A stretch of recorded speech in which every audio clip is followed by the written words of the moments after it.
NDTV India के YouTube channel पर आप सभी का स्वागत है। मेरा नाम है अक्षय डोंगरे और मेरे कैमरा पर्सन है अशोक महाले। और इस वक्त हम मौजूद है गाजीपुर प्रोटेस्ट साइट पर। ये वही इलाका है जहां पर किसान तकरीबन 2 महीने से धरना देकर बैठे हैं। धरना हो रहा है कृषि कानून के खिलाफ। तो सबसे पहले हम आपको यही दिखाएंगे कि गाजीपुर में क्या हालात है, कितने किसान हैं।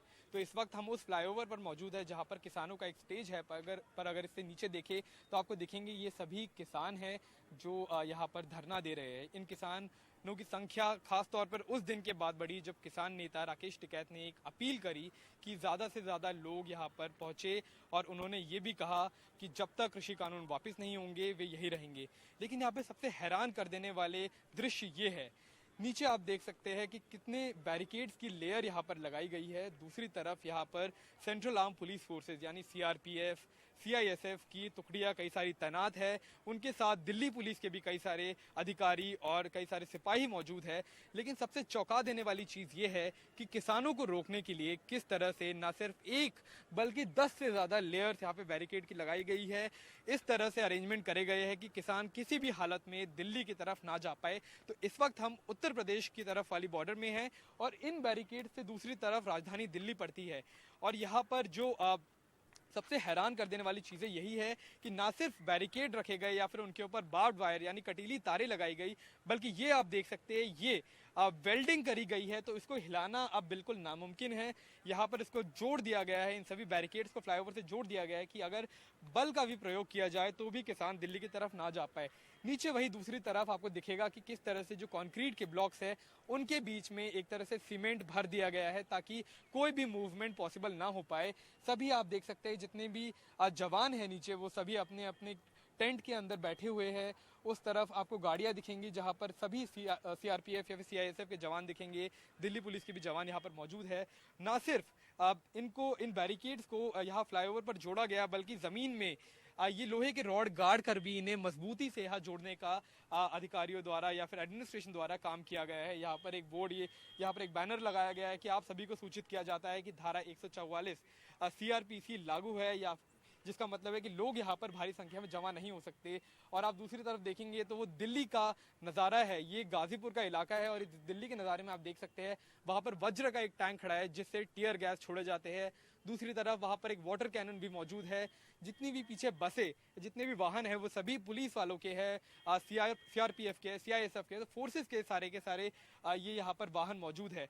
तो दूसरी तरफ अगर यहाँ से आप चलते हुए उत्तर प्रदेश की तरफ जाएंगे तो वो इलाका आएगा जहाँ पर किसान आगे और ज़्यादा काफ़ी बड़ी संख्या में बैठे हुए हैं। इस वक्त हमारे साथ 2 डॉक्टर भी मौजूद है जो सेना के रिटायर्ड अफसर है। उनसे हम बात करेंगे, समझेंगे। ये लोग खुद भी कई दिनों से सेवा कर रहे हैं, इन्होंने अपने टेंट लगा रखे हैं, कैंप लगा रखे हैं और उनसे हम समझने की कोशिश करते हैं कि कितनी चौंका देने वाले ये दृश्य है आप सभी के लिए भी। हमारे साथ डॉक्टर हिमांशु मौजूद है और कर्नल साहब भी मौजूद है।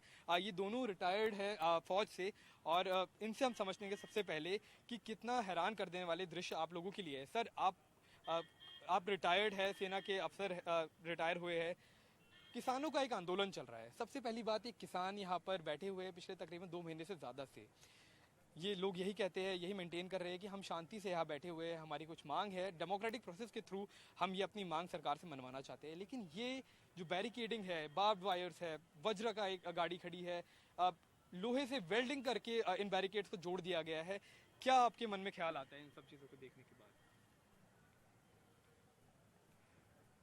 देखिए, हमको ये सब देख के ये लगता है कि एक हुकूमत है जिसने एक आम आदमी के खिलाफ लड़ाई शुरू कर रखी है। हम लोग इस तरह की बैरिकेडिंग, बार्ब्ड वायर, कंसर्टीना वायर पूरी ज़िंदगी गुजर गई फौज में करते करते। तो ये हम वहाँ देखा करते थे जहाँ पे कि एक दुश्मन देश है और उसके लिए देख के हमारे दिल में जज्बा आता था कि हमने इसको मतलब भारत की रक्षा करनी है और इस दुश्मन को छोड़ना नहीं है। परंतु यही बार्ब्ड वायर, कंसर्टीना वायर जो यहाँ पर लगा रखी है, जो इस तरह का एक असला जमा कर रखा है, इसको देख के गिलानी के अलावा हमारे दिल में और कुछ नहीं होता। हम लोग आए हैं यहाँ पर, जो हम जिस जज्बे से आए हैं, हमारा जज्बा है कि हम अपने जवान को, हमें सिखलाया जाता है कि हम कभी भी किसी भी लड़ाई में ना जवान अफसर को छोड़ेगा, ना अफसर जवान को छोड़ेगा, चाहे वो घायल है, जीवित है या मुर्दा है। आज हमारा आधे से ज़्यादा जवान यहाँ बैठा हुआ है, जो किसान है, जो रिटायरमेंट के बाद किसान हो जाता है, आफ्टर ऑल वो जवान था। हम उसी की सेवा में प्रेरित होकर आए हैं कि किसी तरह से हम उसको मदद पहुंचा सकें। जो आदमी मेजर शैतान सिंह को प्रोबेबली 19 अक्टूबर 1962 में जवान लेके आया था, आज वो किसान है, 92 साल उसकी उम्र है। 17, 18, 19 तारीख को रात को सोता नहीं है, पीपल के नीचे दिया जलाता है, क्योंकि उन 3 दिन में वो मेजर शैतान सिंह को उठा के लाया था, जो मरणोपरांत परमवीर चक्र जिन्होंने प्राप्त किया था, और गलवान को हिंदुस्तान के दायरे में, हिंदुस्तान की बाउंड्री में रखा था, चाइना के पास नहीं जाने दिया था जी। वो आज किसान है। क्या आज वो किसान है इसलिए हम छोड़ दें उसे? जवान और अफसर का रिश्ता जीते जी और मरने तक रहेगा। खूबसूरत बात कही आपने। डॉक्टर साहब, आप भी यहाँ पर है, आपकी गंगाजल बिरादरी है। सबसे पहले आप अपने काम के बारे में थोड़ा सा हमें एक्सप्लेन करिए कि आप यहाँ पर क्या काम कर रहे हैं, उसके बाद हम बाकी बातें करेंगे। देखिए, जब हम लोग शुरू में यहाँ आए थे, आंदोलन हो रहा था, तो जैसा सर ने कहा, सर ने बल्कि मेजर शैतान सिंह जी का भी जिक्र कर दिया, वो 13 कुमाऊं है सर, और मुझे उसके साथ सर्व करने का भी मौका मिला कारगिल वॉर में जी, तुर्तुक सेक्टर में। ये इत्तेफाक है, आपको याद आ गया उनका। हम लोग यहाँ आते थे, हम लोगों को लगा कि और डॉक्टर्स भी थे, फौज के ही नहीं थे, सिविल के भी थे। हमें लगा कि कुछ मदद करनी चाहिए। जो भी अन्न खाता है इस देश में, उसे अन्नदाता का मेरे ख्याल से शुक्रगुजार होना चाहिए, और इस लड़ाई में होना चाहिए। अब कोई अन्न नहीं खाता है उसकी बात मैं नहीं कर रहा हूँ, है ना, कोई कुछ और ही खाता है तो उसका नहीं पता है, लेकिन उसे शुक्रगुजार होना चाहिए अन्नदाता का। और मैं तो यहाँ से शुरू करूंगा। देखिए, जैसे कर्नल साहब कह रहे हैं कि इसकी तो हमें आदत है, कंसंटीना वायर देखना, बार्ब्ड वायर देखना। हमें तो ऐसा लगता है जैसे अपने फौज के उसी पे घर पे आ गए। हमें तो अपनी एलओसी की याद आती है, हमें तो घर जैसा। लेकिन इस किसान के लिए नई चीज है। तो उस किसान को आप क्या मतलब प्रिजनर ऑफ वॉर बना रहे हैं? क्या उसे एनसर्कल करके बंदी बना रहे हैं? या जैसा सर ने कहा कि ये वहां लगाई जाती है, आईबी पे, एलओसी पे, एलओएसी पे, लाइन ऑफ एक्चुअल कंट्रोल पे, इस तरीके से लगाई जाती है जैसे जो उसके दूसरी तरफ आदमी है, या तो वो मेरा बंदी है या वो मेरा दुश्मन है। तो सरकार ये भी तय करे, हिफाजत अपनी जगह, लाइक डिफेंस की फोर्सेस हैं, we are trained for defence, we are trained for violence, but defence के लिए ट्रेंड होते हैं हम लोग किसी पे काबिज होने के लिए नहीं होते हैं। तो इस तरीके से खौफ का माहौल पैदा करना, तो ऐसा जब हमें लगा, और किसान की बातें वाजिब थी, क्योंकि हम इन चीज़ों से भी जुड़े रहे हैं, नीतिगत मामलों से।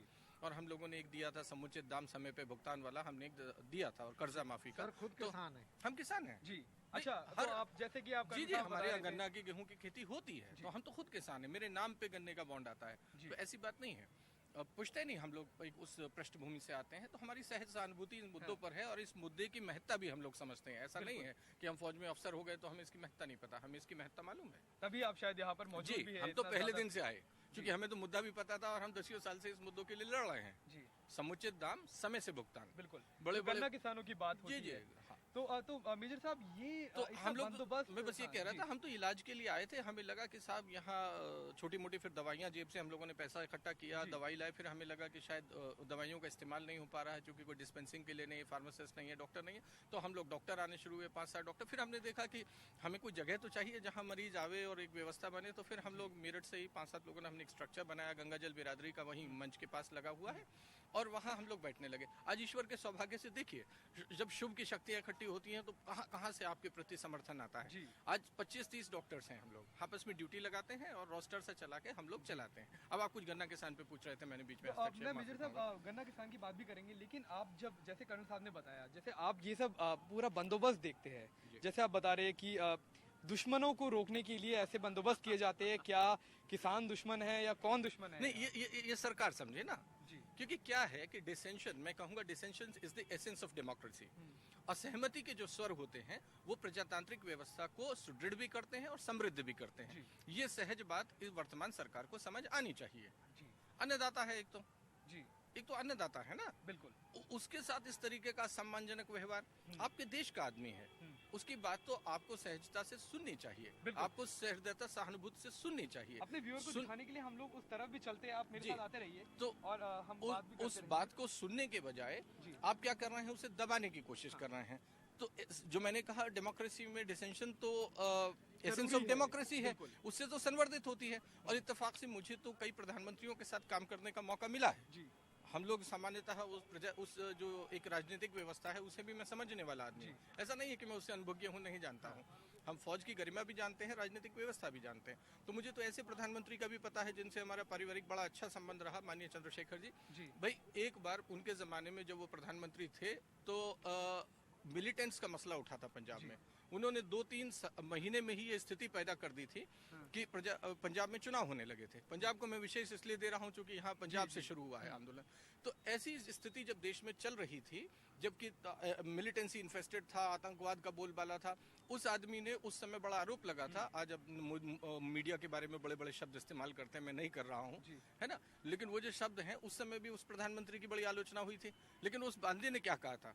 उसने ये कहा था, जब मेरे देश के 20-20 साल के 25-25 साल के लड़के मरने और मारने को तैयार हैं, उस समय मैं अपने देश के लड़कों से बात करूं या मैं जॉर्ज बुश से बात करूं? बिल्कुल। तो आज ऐसा आदमी यहाँ बैठा है और माननीय प्रधानमंत्री कह रहा है मैं एक कॉल की दूरी पे हूँ 70 दिन बाद। अरे भैया 10 किलोमीटर की दूरी पे है 70 दिन से, आइए बैठिए, लंगर छकिए, समाधान निकालिए। बिल्कुल सर, आप बताइए, आपने यहाँ पर हालात देखे, क्या आपका परिवार स्वतंत्रता सेनानी परिवार है? अच्छा, आप अपने परिवार के बारे में बताइए और कैसे देखते हैं आप इस पूरे के पूरे? नहीं, मैंने सुना था और मतलब सुनता ही आ रहा हूँ। मेरे फैमिली में फ्रीडम फाइटर रहे हैं, आर्मी से भी लोग रहे हैं। तो उन्होंने लड़ाई लड़ी उस वक्त दुश्मन को भगाने के लिए, देश को आज़ाद कराने के लिए। मुझे सुनने में आया मेरठ में स्वतंत्र एक रोड है, हकीम मोहम्मद मियां मार्ग के नाम से एक रोड है। तो मैंने सुना, मेयर साहब से सुना, ये यहाँ मेडिकल कैंप लगा रखे हैं, इनके साथ में आ रहा हूँ। अरे देखे तो सही कि भाई जो हमारे बुजुर्गों ने लड़ाई लड़ी थी, सभी लोगों ने, पूरे देश ने मिलकर लड़ी थी, वो किस लिए लड़ी थी कि भाई अपने ही लोगों को दिल्ली में नहीं घुसने दिया जाएगा, जिस दिल्ली के लिए लड़ाई लड़ी थी। बिल्कुल, उसको ही बैरिकेडिंग करके रोका जाएगा। तो ये मौका फिर हमें मिला कि इस लड़ाई में हम भी अपने देश के साथ हैं, किसान के साथ हैं, जो एक जायज मांग कर रहा है। और ये लड़ाई मतलब जारी रहेगी, जारी रहेगी। कुछ किसानों से भी बात करेंगे। दे रहा हूँ भाई, 26 आप जो है जनवरी के गणतंत्र दिवस के वाकये को बहुत ज्यादा हाईलाइट कर रहे हैं। सब यहाँ 2 महीने से चल रहा था, बिल्कुल गांधीवादी तरीके से शांतिपूर्ण आंदोलन था। किसी ने किसी की मूंगफली भी नहीं छीनी थी। नेताओं के मामले होते हैं, इतनी अफरा तफरी मचती है, दंड फसाद होते हैं। 2 महीने से इतना अनुशासित आंदोलन चल रहा था।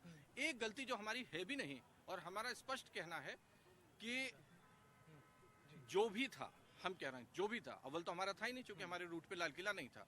फांसी दीजिए, जेल भेजिए, कहाँ है वो आदमी? सजा देनी चाहिए। बिल्कुल, आपने सही कहा। कुछ किसानों से भी हम बात करेंगे। बिल्कुल, आप किसान हैं, आप क्या लगता है ये थोड़ा एक तरह से आपको बुरा लग रहा है इतनी बैरिकेडिंग देखकर, इतनी तामझाम अगर देखा जाए तो उनको देखकर? जी बिल्कुल।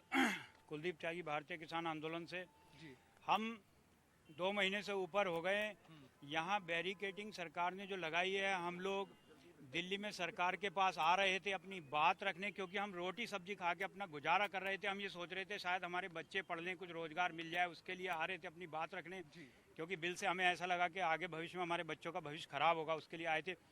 लेकिन हम जितना नज़दीक आए इस दिल्ली के, बैरिकेडिंग ने हमें उससे कई गुना दूर कर दिया, सरकार से इतनी दूर कर दिया। तो 2 महीने से ज़्यादा समय हमें लग गया इस सरकार तक जाने के लिए, लेकिन अब हम नहीं पहुंच पाए। जबकि आज 1-2 दिन में आदमी अमेरिका चला जाता है, हमें 2 महीने से ऊपर हो गया और हम सरकार से नहीं मिल पाए अभी तक। बहुत लंबी दूरी इस बैरिकेडिंग ने हमारे और सरकार के बीच में की है। बहुत ही लंबी हमें दूरी, बड़ा अफसोस है, बहुत एक लंबी दूरी बना दी गई है। ये त्यागी जी का कहना है, जो खुद एक किसान है।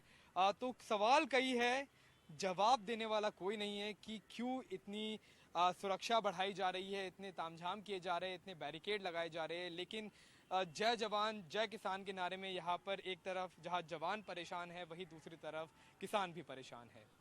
कैमरा पर्सन अशोक महाले के साथ मैं अक्षय डोंगरे, NDTV इंडिया।